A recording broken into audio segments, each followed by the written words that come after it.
I tapped my subway card on the way out and accidentally charged the fare to my wife's linked payment account. I'd barely stepped out of the station before two officers shoved me to the ground, telling me I was suspected of embezzling company funds. They hauled me in for a full day of interrogation before I finally pieced it together. My wife's male assistant had reported me. He even called me afterward. "Mr. Fox, I'm the one who filed the report. Why weren't you spending your own money? Why did you charge it to Ms. Henson's account? How is that any different from stealing? Ms. Henson earns every cent with blood, sweat, and tears. That money isn't for you to blow however you please. Consider today a lesson. From now on, I will be managing all of your expenses. Every single dollar you spend requires a formal company request submitted to me. You can only use the money once I approve it. Oh, and your monthly spending cap is $70. You've already spent $69.95 today, so don't even think about spending another cent this month." I listened to him, so serious, so pleased with himself, and laughed. The kid had been at the company for 6 months. Just because my wife spoke politely to him, he'd started managing everything on her behalf, acting like he was her personal steward, but he had no idea. The company was mine. Every dollar in my wife's bank accounts was mine. Even his salary came out of my pocket, and his precious Ms. Henson was nothing more than a Cinderella who'd married up into my family. Who gave him the right to manage my family's money on my wife's behalf? The officers heard every word Julia Swanson said through the phone, then looked at my screen showing the linked payment notification. Subway fare, $1.90. Their faces went dark. They offered me a formal apology and assured me they would notify my wife's company about their employee filing a false police report. But I didn't have time for any of that. I rushed to the hospital. My mother had been scheduled for surgery the previous afternoon.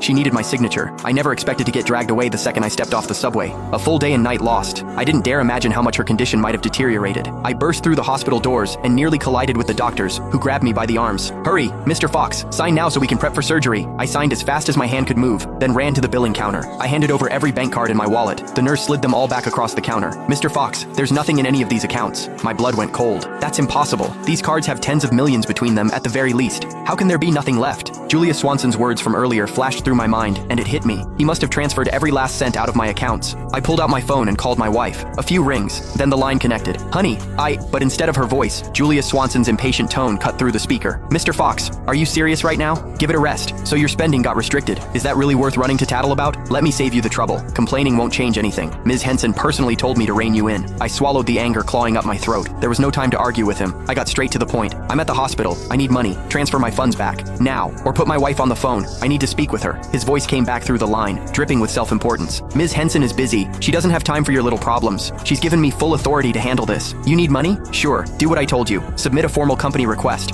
Once I approve it, the funds will be released. Oh, and just a reminder, you've got exactly $1 left in your monthly allowance. Don't bother requesting more than that." The pain in my stomach was unbearable. My face had gone white. I finally snapped, shouting into the phone, "I told you, I'm at the hospital. My mother is in critical condition. She needs surgery, and they're waiting for payment. The card I used wasn't Sheila's. It was mine. Transfer the money back into my account right now, or I'll report you for theft." Silence on the other end. A few seconds passed, then the line went dead.